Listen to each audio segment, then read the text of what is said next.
HSCI 지수죠. 우리가 가장 많이 보는 홍콩의 이제 본토 상장 주식들 연초 대비해서 지금 40%가 올랐어요. 오늘 딱 오늘까지 해서. 그 다음에 상해 종합지수가 연초 대비해서 지금 14%가 올라 있어요. 건국기념일 연휴잖아요. 그럼에도 불구하고 지금 어떻게 보면 올해 가장 많이 상승할 장은 미국 장이 아니라 중국 증시다. 한국 증시하고 일본 증시는 요즘 좋지 않은 상황입니다. 반면에 중국 증시 아주 그냥 연일 급등을 하고 있어가지고 중국 증시 진단과 함께 중국 시장이 또 한국에 미칠 영향 자세하게 진단해 드리도록 하겠습니다. 자, 도움 말씀 위해서 그레너리 투자자문 이완수 대표 나오셨습니다. 네, 안녕하십니까. 네. 자, 중국 증시, 중국 경제 뭐 증시 이쪽 전문가시잖아요. 다 그렇게 전문가라고 하면 좀 그렇고. 아, 중국에 대해서 진짜 자세하게 얘기하는 분이 한국에 그렇게 많이 있지 않아요. 그 중에 이제 이완수 그레너리 투자자문 대표가 중국에 대해서 조금 많이 얘기를 하시는 편에 속하고 중국 시장에 대해서 살짝 그 좀 긍정적인 견해를 많이 갖고 계시기 때문에 어떻게 보면 좀 차별화가 되는 그런 걸로 이제 볼 수가 있는데 마침 때가 된 것 같아요. 자, 오늘 내용 유심히 보시면 잘 봤다 이런 생각이 드시죠. 왜냐하면 찬반은 뭐 자유지만 그렇죠. 네. 어쨌든 뭐 반중도 있고 친중도 있고 뭐 중립도 있고 뭐 여러 견해들이 있지만 그 정치적 성향과 상관없이 중국 경제에 대해서 중국 증시에 대해서는 우리가 지금 면밀히 살펴볼 필요가 있고 특히 요즘 지금 그렇죠. 네. right now 네. 지금 상황은 중국을 아주 유심히 볼 필요가 있습니다. 지금. 그렇죠. 네. 자, 그래서 지금 이제 거두절미하고 중국 증시 지금 연일 급등하고 있잖아요. 네. 한국과 일본 증시는 지금 안 좋아요. 네, 네. 원인 짧게 어디에 있다고 보십니까? 한마디로 말씀드리면은 중국은 정부가 시장이 원하는 것을 지금 던져준 거고 일본과 한국은 지금 정부가 시장이 원하는 것을 지금 못 주고 있기 때문이다. 네, 이렇게 원하는 거를 하지를 것. 못할 만자 원치 않는 것만 하는 거 않는 아니에요? 것만 시키고 있으니까 어떻게 보면 조금 중국에 대해서 긍정적인 측면을 우리가 좀 부각을 해야 될 것 같아요. 왜냐면은 우리가 뭐 중국 접하면은 유튜브라든지 어디서 접하면 첫 번째가 중국 망한다. 네. 시진핑 저 독재하다가 다 말아먹는다. 뭐 이런 얘기부터 시작해서 중국이 지금 경제가 이미 망가져갖고 회복이 불능이다. 회복 불능이다. 네, 다 이런 얘기를 하는데 사실 그러한 근거는 저는 사실 못 찾고 있어요. 뭐냐면은 우리가 경기 침체로 간다라고 했을 경우 제가 항상 말씀을 드리거든요. 마이너스 성장해야 돼요. 두 분기 연속 GDP가 마이너스가 갔을 때 경기 침체라고 해요. 그런데 중국 경제 GDP 올해 초만 봐도 1분기가 5.3% 성장했고요. 2분기가 4.7% 성장했단 말이에요. 그런데 여기서 잘 보셔야 돼요. 전년 대비 성장이란 말이에요. 그렇다고 보면은 사실 뭐 5%대 성장이라는 것은 어떻게 보면은 분석하는 자료들을 보면은 전에는 8%를 했는데 5%를 하니까 중국 경기가 망한 거다. 저는 그렇게 보시면 안 되고 좀 더 면밀히 저희가 분석한다 그러면 5%대 성장이라는 것은 엄청난 겁니다. 절대치. 그러니까 중진국을 넘어간 상태에서 5%는 엄청난 거죠. 그래서 제가 항상 말씀드리는 게 중국이 침체가 아니라 중국은 경기가 둔화된다. 하드 랜딩이 아니라 소프트 랜딩 쪽을 지금 보여주겠다라고 보셔야 돼요. 그러니까 소프트 랜딩은 뭐냐면 언제든지 경기가 회복을 할 수 있고 언제든지 끌어올릴 수 있는 수준은 사실 경기 회복이라고 해야 돼요. 자, 근데 이제 중국 증시가 지금 급등하게 된 결정적인 원인은 이제 금리를 인하를 한 거잖아요. 그것도 시장이 이제 계속 언제 인하하나 또 언제 시장에 부스터 역할을 정책을 펼쳐주나를 계속 기다려왔잖아요. 그쵸. 중국 증시를 바라보는 사람들은. 근데 계속 기다렸다 안 하다가 이번에 이제 전격적으로 단행을 한 셈이잖아요. 아주 강력하게. 그게 이제 시장에 어떻게 보면 불을 지른 그렇죠. 신호탄이죠. 그런 상황이 됐는데 자, 그에 비해서 이제 한국이나 일본은 뭐 그런 조치는 없는 상태에서 없고, 미국 증시는 괜찮은데 이 신흥국 관련해서는 한국이 제일 안 좋아요. 그러니까 오늘 기준으로만 얘기하면 전쟁 난 나라보다 증시가 더 안 좋다. 그동안 이제 중국을 위안 삼아 왔어요. 왜냐하면 중국의 경기 침체가 망했다 그러면서 저거 봐라. 그래도 우린 낫지 않냐 이런 생각이 들었는데 제가 아까 말씀드린 중국은 경기 둔화예요. 침체가 아니거든요. 그렇다 보면 펀드멘탈이 유지가 됐단 말이에요. 쉽게 기업이라든지 경제 펀드멘탈이 유지된 상태에서 여기다가 그동안 시장에서 원했던 통화 완화 정책이란 거예요. 제가 몇 개만 한번 볼게요. 14일 역 RP 금리를 내렸고 중기 유동성 지원 창구 MLF 금리를 내렸고 7일물 역 RP 금리도 내렸고 지급 준비율도 내렸고 그 다음에 이번 달 말까지 대형 은행들의 부동산 대출 금리가 있어요. 네. 대출 금리를 대출 우대 금리, LPR 금리보다 30bp 더 낮게 유지하겠다.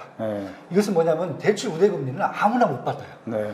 공기업만 받을 수 있는 금리인데 네. 그보다 더 낮게 부동산 대출 금리를 유지하겠다. 네. 이것까지 얘기했어요. 네. 거기에다가 이제 월말까지 기준금리 역할을 하는 대출 우대금리 LPR 1년물이 지금 3.35%고 5년물이 3.85%예요. 네. 이거보다 20bp를 더 인하하겠다. 네. 지금 이렇게 얘기를 했단 말이에요. 네. 이 정도 통화 완화 정책은 네. 그동안 하나도 언급을 안 하다가 네.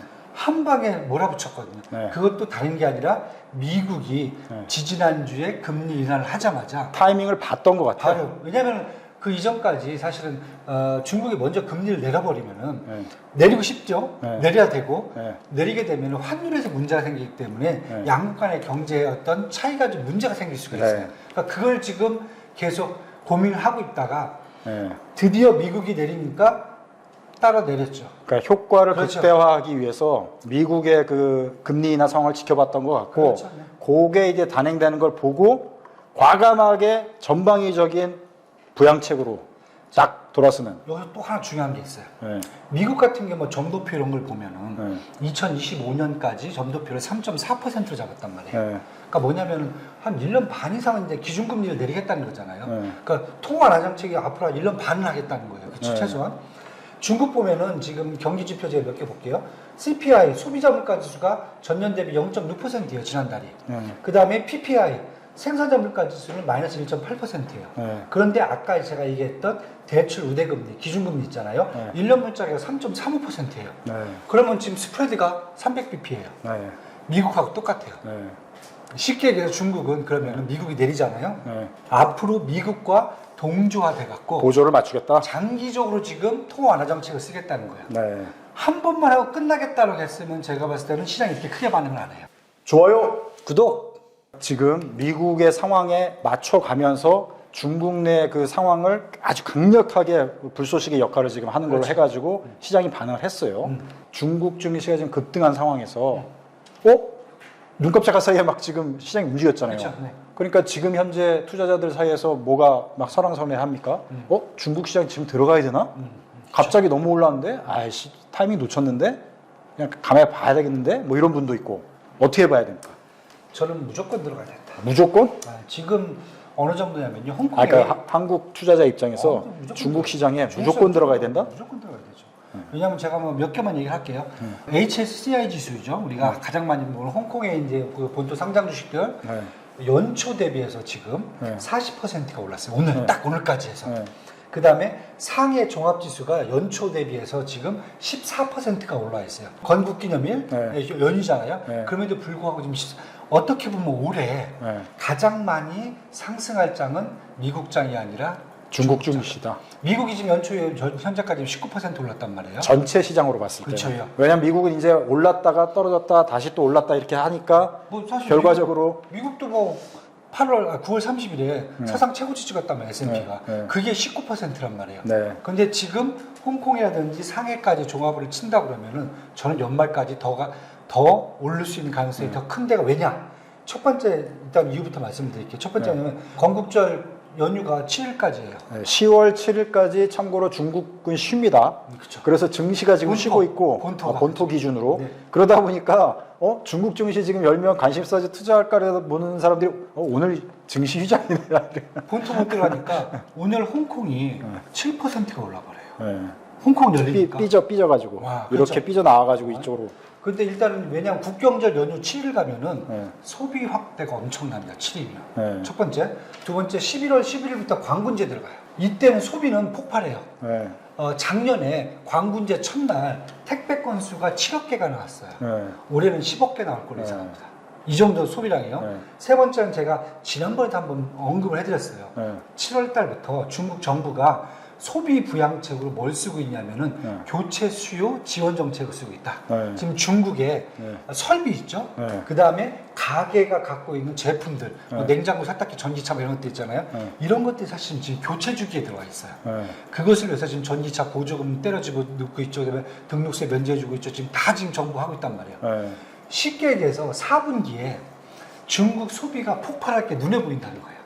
네. 아까 얘기했듯이 통화 완화 정책은 네. 내년 말까지 장기적으로 계속 갈 것 같고 네. 당장 눈앞에 보이는 4분기만 해도 제가 봤을 때는 내수가 살아나고 있다. 내수가 사는 정도가 아니라 네. 제가 봤을 때 내수가 폭발할 정도예요. 어. 이게 지금 당장 눈앞에 보이니까 네. 지금 주가가 가장 강하게 오르고 있고요. 네. 그 두 번째는 저는 계속 더 사야 된다. 네. 왜냐하면 아직도 주식이 저가 메리트다. 네. 기준을 뭐로 잡냐면 상해지수만 볼게요. 상해지수만. 네. 상해지수가 8월 말 기준 이거 이 주식시장이 지금 폭등하기 전에가 네. PER이 8배였단 말이에요. 네. 8배라는 것은 진짜 그 주식이 그냥 휴지 조각이라는 얘기예요. 네. 그런데 지금 올라왔는데 10배예요.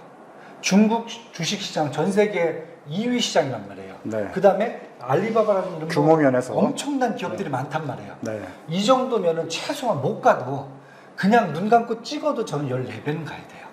아직도 가려면 멀었다. 아직도 갈람 멀었다. 예를 하나 드릴게요. 제가 알리바바 요거 하나 갖고 나왔는데 알리바바의 이제 PER이 6월 말자로 6월 말자 트레일링이 14배예요. 14배.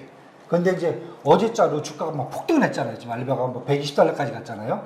180달러짜리가 120달러 올라온 게 120달러예요 지금. 과거에 뭐 한창 뭐 떨어졌죠. 그렇죠. 많이 뭐 거의 70달러도 봤으니까요.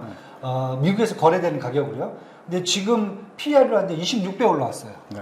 그리고 포워드 PER이 12배까지 올라왔어요. 지금 올라온 가격이 110달러가. 네. 그런데 비슷한 아마존을 볼게요. 네. 아마존이 사실 뭐 물론 이제 알리바바보다는 좀 매출도 더 높고 영업이익도 거의 비슷해요. 네. 그런데 아마존 같은 경우에는 지금 트레일링 PER이 이 정도의 회사면은 한 45배 정도가 나온단 말이에요. 네. 그 다음에 포워드 PER은 30배가 나와요. 네. 그러니까 뭐냐면은 같은 회사를 놓고 보고 영업 이런 것을 네. 본다면은 중국 주식이 이렇게 올라왔는데 네. 지금은 내가 봤을 때 시작이다. 이게 정상화되려면 지금 제가 아직 멀다. 제가 2박 설명을 들으면서 우리 구독자분이나 이제 시청자분들 중에 네. 이런 생각 하실 분이 계실 것 같은 생각이 갑자기 머리에 스치면서 제가 네. 이제 조금 웃었는데 네. 야, 알리바바를 왜 아마존하고 비교하냐 이렇게 생각하면서 네. 아니 왜냐면 아마존이 전 세계에 이제 이 구독자가 아니죠. 이게 한 5억 명 정도가 돼요.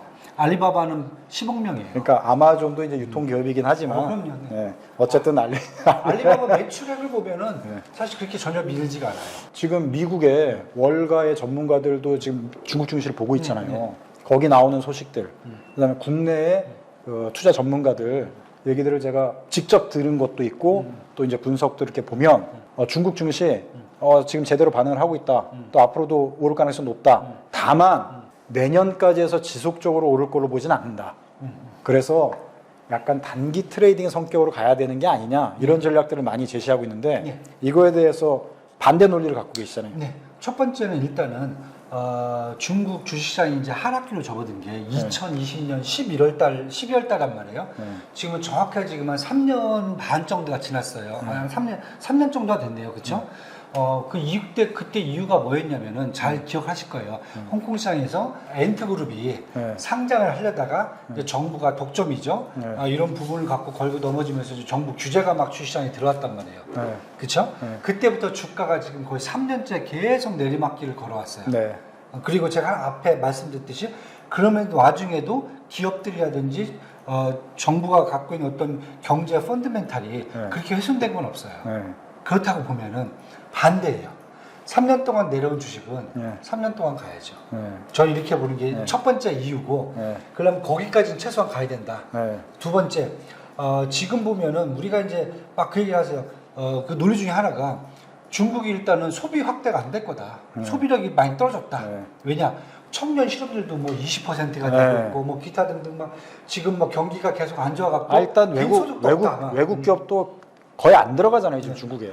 그렇죠. 그다음에 또 이제 가계부채도 막 뭐 부동산 문제도 심각하고. 부채도 있고 막 다 그 얘기예요. 근데 그것을 자꾸 잣대를 제가 봤을 때 편향된 잣대를 갖고 한다. 하나하나씩 몇 개 말씀을 드릴게요. 물론 소비가 지금 많이 줄어들었어요. 물론 소비 패턴도 바뀌었고요. 근데 중국이 최근에 저축률이 어느 정도냐면은 가계저축률이 35%예요. 이게 뭐냐면은 여태까지 소비를 안 하는 게 소득이 없어서 못한 게 아니에요. 다 다 저축을 했어요. 네. 앞으로 미래가 불안하니까 네. 지금 저축을 했단 말이야. 네. 소비 여력은 충분하다. 네. 이것을 결국은 정부가 트리거를 잡아줘야 된다. 네. 개인들이 마음을 놓고 앞으로 미래점만 소비할 수 있는 기회를. 네. 그래서 일단은 소비 쪽은 제가 봤을 때는 문제 없다. 네. 제조업이 지금 마이너스, 생산자 물가지수가 마이너스 1.8%예요. 네. 왜냐하면 이것은 글로벌 시장에서 과잉 생산하고 지금 연결이 돼 있단 말이에요. 네. 워낙 과잉 생산을 해버리니까. 네. 그러니까 당연히 지금 생산자 물가지수 떨어진단 말이야. 네. 그런데 이번에 통화 완화 정책을 실시하면 저는 개인적으로 생각합니다. 네. 재고가 이번에 소비를 통해서 네. 많이 털릴 거예요. 네. 재고량이 털리면은 생산 쪽도 아마 내년에는 재고를 다시 쌓기 위해서 또 네. 올라갈 수 있다. 네. 이 부분이 되고요. 세 번째, 부채 비율 계속 말씀하세요. 네. 부동산 때문에 망한다. 근데 네. 부동산 때문에 망한다가 아니라 저는 네. 우리나라도 지금 부동산이 아파트 가격 빼고는 솔직히 네. 말해서 네. 좋은 거 없잖아요. 네. 근데 경기가 망한다고 하진 않아요. 부동산이 침체다. 네. 그러니까 중국이 부동산이 침체지 경기를 망가뜨릴 정도는 아니고요. 네. 그 다음에 이번에 나온 이제 부동산 정책들이 이미 몇 개가 이미 있고 네. 여기에다가 이번에 가장 중요했던 게 대출 이자거든요. 네. 그런데 그 이자를 네. 대출 우대금리보다도 낮게 해주겠다 네. 이거예요. 그래서 이제 관리를 하고 있는 거다. 관리를 하고 있고 마지막에 이제 부채 문제를 계속 얘기해요. 네. 이제 제가 이제 이런 얘기를 말씀드려요. GDP 대비해서 중앙정부 부채 비율이 한 어느 정도 될 거 같냐 물어보시면 대부분 다 한 100% 되지 않겠어? 네. 우리나라 같은 경우가 지금 한 55% 정도거든요. 네. 많이 올라와서 한국이 이제 그렇죠. 50%. 근데 미국은 한 130% 네. 정도예요. 일본은 뭐 190%. 선진국일수록 높죠. 높죠. 그런데 중국 중앙정부 같은 경우는 55%예요. 네. 우리나라가 비슷해요. 네. 그럼 뭐 어떤 분이 있어요. 야, 웃기지 마. 지방정부 합산하면은 뭐 한 80% 돼. 네. 지금 제가 말씀드리는 한국, 미국 다 중앙정부예요. 네. 지방정부를 계산하면 다른 나라 다 마찬가지가 돼요. 그래서 부채비는 가계부채는 네. 70% 정도예요. 네. 그 다음에 기업부채는 170%예요. 네. 이렇게 놓고 보면은 가계부채만 놓고 보면 우리보다도 더 안정적이에요. 네. 그러니까 소비를 할 수 있는 여력은 중국은 제가 이렇게 말씀드릴게요. 뭐 가면은 무슨 뭐 거리에 사람도 없고 뭐 다 지금 뭐 가게 문 닫고 난리 났다. 상가 비어 있고. 상가 딱 그런 얘기 하잖아요. 우리나라도 똑같아요 지금. 우리나라 다 똑같고. 한국도 그래요 지금. 팬데믹 이후에 네. 소비 패턴이 바뀌었기 때문에 누가 지금 길거리 나가서 소비를 합니까? 네. 다 온라인으로. 다 배달식. 그래서 그 우리나라뿐만 아니라 다 똑같은 거. 그게 척도가 될 수는 없고 지표상으로 봤을 경우에는 지금 중국이 갖고 있는 소비력이 있잖아요. 네. 소비력은 제가 봤을 때는 충분하다. 그리고 뭐 부채비율 이런 것을 감안해 놓고 본다면은 네. 우리가 굳이 뭐 편애하면서 네. 할 필요도 없고 우리보다 더 좋은 것도 많고 이렇게 생각을 하셔야 돼요. 자, 이박은 어쨌든 중국의 그 여러 가지 위험 요소들은 잘 관리가 되고 있다. 우리가 생각하는 것만큼 큰 위험을 겪고 있는 건 아니다. 결론적으로 이제 그렇죠. 이렇게 얘기할 수가 있잖아요. 그런데 이제 다른 전문가들이 내세우는 지금 말씀하신 거 외에 또 어떤 게 있냐면 결국 시진핑 이제 독재 문제, 그렇지. 정치 체제에 이게 결국 성장을 지속적으로 끌고 가기에는 분명히 한계가 있을 거다. 플러스 미국 대선이 끝나고 나면 해리스가 되든 트럼프가 되든 중국에 대한 압박이나 어떤 견제는 바이든보다 더 심해질 거다. 그럼요. 네. 그래서 전체적으로 중국이 나래를 피고 막 성장하기에는 한계가 있기 때문에 그렇게 긍정적으로 그 시장을 보기는 어려울 것 같다. 이런 정치적인 분석들은 어떻게 보십니까? 일단 첫 번째는 시진핑이 뭔가 망가뜨리고 있다. 근데 이 생각을 해보세요. 그럼 시진핑이 만약에 네. 실각을 해요. 네. 그러면은 정책이 바뀔까요? 저는 똑같아요. 사회주의 시장 경제는 네. 어차피 시진핑이 됐든 네. 다른 파벌이 들어와서 하든 네. 계속 똑같아져요. 네. 바뀔 건 없어요, 시스템은. 네. 네. 그렇기 때문에 어떤 사람들이 그래요. 자, 시진핑이 못하는 거냐? 모르겠다, 그건. 일단은 시스템은 이거다. 네. 이 시스템이 시진핑이 죽든 네. 쫓겨나든 네. 뭘 어떻게 되든 그 시스템은 그대로 갈 거다. 네. 그렇기 때문에 중국이 시진핑이 만약에 쫓겨난다고 해서 바뀔 건 없다. 네. 그러니까 중국을 우리가 생각했을 때 시진핑 혼자서 뭐 다 한다 생각하는데 네. 이 국가도 시스템을 움직이는 국가예요. 이미 그 네. 정도 사이즈라면. 네. 이게 첫 번째고, 두 번째는 이제 미국과 유럽에 대한 이제 이런 의존 관계를 많이 얘기를 하잖아요. 네. 저는 이제 이렇게 좀 말씀을 드릴게요. 미국과의 의존 관계는 사실 지금 많이 줄어들었어요. 네. 그리고 미국도 사실 뭐 얘기하는 것하고 네. 뒷에서 하는 게 좀 틀려요. 그러니까 예를 하나만 들게요. 미국이 중국으로부터 수입하는 가장 큰 품목이 뭐죠? 원자재, 농산물 뭐 이런 거 할까요? 애플 아이폰입니다. 아 그래요? 중국에 만들잖아요. 폭스콘에서 만들잖아요. 아 그렇게 그런 식으로. 그 수입을 해가요. 네. 거기에 관세가 붙을까요? 안 붙을까요? 왜냐면 그 아이폰은 미국에 쓰잖아요. 아 당연히 붙여야지. 안 붙어. 왜 안 붙여? 네? 미국에서 관세 유예 대상이야. 그 종목은. 그 종목은? 네. 근데 앞으로 달라질 것 같은데? 아니요. 앞으로도? 네. 왜냐면은 자 미국 이거예요. 네. 이걸 갖고 와서 관세를 붙여버리면은 네. 인플레이션이 올라가요. 네. 휴대폰은 다 미국에 쓰잖아요. 네. 팬데믹 때 네. 미국이 중국으로부터 엄청나게 많은 의료품들을 수입해 갔어요. 네. 예를 들어서 뭐 인공호흡기부터 시작 붕괴 막 이런 것도 있단 말이에요. 네. 그때가 뭐 저기 트럼프 말기 때잖아요. 네. 거기에 대해서는 네. 관세를 부과 안 했어요.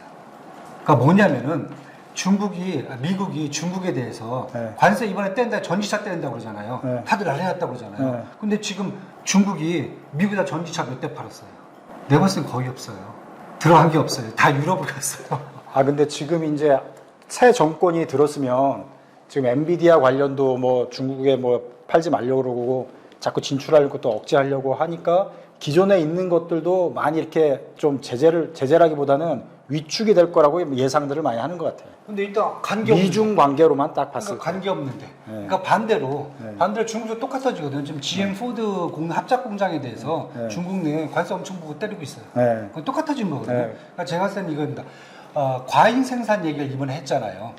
그래서 미국하고 네. 뭐 옐런 장관도 가서 막 과잉 생산 지적하고 네. 유럽 애들도 뭐 관세를 더 네. 높이면서 과잉 네. 생산 얘기했어요.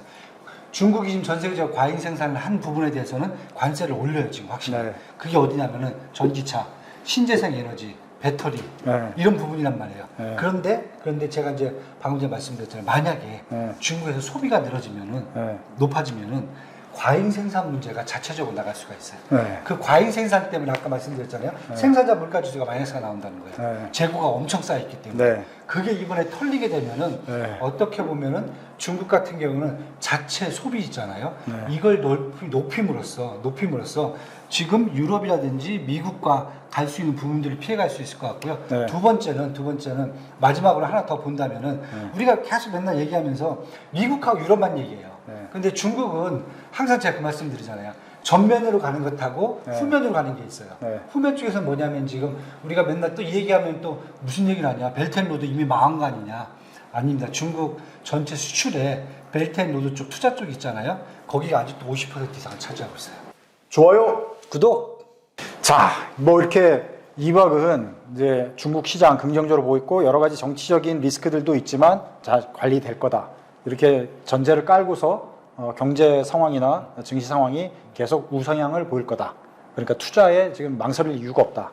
이런 입장을 갖고 있고요. 물론 반대되는 시각도 갖고 계시고 우려하는 시각도 있고 저 역시 약간 우려하는 그런 시각을 갖고 있습니다. 물론 이제 중국 경제가 좋아질 거라는 것에 대해서는 저도 동의를 하지만 과연 계속 내년까지 지속적으로 증시도 좋고 경제도 좋고 이런 쪽으로 계속 갈 것인가 그거는 좀 여러 가지 리스크들을 진단을 해봐야 된다 이런 입장인데 자 그러면 2박이 견해를 갖고 있는 대로 중국 증시가 계속 우상향을 보인다면 당분간 어떤 업종과 종목을 중심으로 투자자들은 봐야 될지. 일단 뭐 첫 번째 나왔잖아요. 소비재, 전자상거래, 물류 1순위죠. 네. 왜 소비 확대가 일단은 이번 4분기에는 눈에 보도 뻔한 거 아니에요. 네. 예. 그러면 이제 뭐 소비재, 전자상거래, 물류 쪽은 무조건 보셔야 되는 거고 네. 우리가 뭐 계속 무시하는 뭐 핀도어라든지 알리바바라든지 이런 쪽들은 알리익스프레스라든지 계속 봐야 되는 거고요. 네. 그 다음에 두 번째는 이제 그 다음에 그러면 이것들이 물류를 움직여주지만은 그러면 이 물류 중에서 어떤 제품들을 가장 많이 살까 네. 봤을 경우에는 IT 제품들. 네. 예를 들면 샤오미 같이 뭐 전기 청소기 요즘 이제 로브락도 국내에 들어왔잖아요. 중국산 전기 청소기 중에서는 뭐 글로벌에서는 탑이니까요. 네. 그게 들어올 정도라 그러면은 제가 봤을 때는 그런 IT 제품들. 네. 그다음에 화웨이가 뭐 우리가 항상 뭐 짝퉁이다 뭐 맨날 그런 얘기 하지만은 지금 전 세계 폴더블 폰 1위는 지금 화웨이거든요. 네. 삼성은 한 번 접을 때는 두 번 접잖아요 지금. 네. 이런 걸 본다면은 전반적으로 IT 제품이라든지 이런 쪽, 그다음에 이것에 지원해주는 반도체. 네. 뭐 엔비디아 금지한다고 얘기 나오니까 엔비디아뿐만 아니라 이제 한국에 있는 삼성전자 뭐 이런 반도체 중국들 다 주가가 지금 내려왔는데, 반대로 중국에 있는 SMIC라든지 화홍이라든지 통포 마이크로 같은 그런 반도체들은 또 상한가를 때려버리거든요. 네. 이런 쪽, 그다음에 화학하고 소재 쪽은 2순위가 되는 거죠. 네. 왜냐하면 이것들은 시장에서 자꾸 중국이 글로벌에 과잉 공급을 했는데 네. 그 부분들을 아마 제가 자체 수요로 다 땡겨갈 수 있으니까 네. 아마 제가 봤을 때는 다음번 2순위가 되겠고 마지막에 저는 부동산이 되지 않겠느냐. 네. 3순위가. 이렇게 3순위는? 네, 이렇게 보시겠습니다. 좋아요, 구독. 자, 또 이박의 지금 견해 중에 제가 볼 때 눈에 띄는 점은 한국이 지금 시장이 막 경기도 그렇고 지지부진하잖아요. 그쵸. 막 답답하잖아요. 지금 모든 경제 활동 하시는 분들이 지금 투자자도 그렇고 정말 답답한데 한국 경제를 결국 살려줄 곳도 중국 중국이에요. 시장이 될 거다. 예, 그렇게 이런 견해를 갖고 있잖아요. 미국이 아니다. 미국 아니죠. 중국이 우리 경제를 살려줄 거다. 그게 상대적으로 더 크다. 상대적으로 더 크다. 자, 그래서 그러면 중국의 영향을 받는 우리 업종과 종목에 있어서 이제 투자 전략을 제시해 준다면 어떤 게 있을까요? 일단 보자고. 2023년 말 기준으로 본다면은 우리가 중국에 대한 수출 의존도가 23%예요. 네. 미국은 저희가 18%거든요. 네. 많이 미국이 올라왔는데도 18%예요. 그 다음에 수입 의존도를 볼게요. 우리가 중국으로부터 수입은 22%를 하고 있단 말이에요. 전체 수입액의 22%가 중국으로부터 오고 있어요. 네. 그 다음에 미국은 11%란 말이에요. 네. 이렇게 본다면 사실 실질적으로 경제 전반적인 의존도는 미국보다 사실 중국이 커요. 우리가 뭐 부정할 수는 없어요. 객관적인 데이터 그렇죠. 네, 데이터가 그렇죠. 그런데 그러니까 지금 그게 그거잖아요. 객관적인 데이터가 그렇고 중국 경제 상관관계가 우리가 높은데 중국 경제가 지금까지 안 좋았기 때문에 우리도 안 좋을 가능성이 높았던 거죠, 지금. 여태까지 사실 우리가 원어브댐이 그거였어요. 네. 국내 경제가 안 좋고 국내 시장이 주시장이 안 좋은 이유 중에 하나가 네.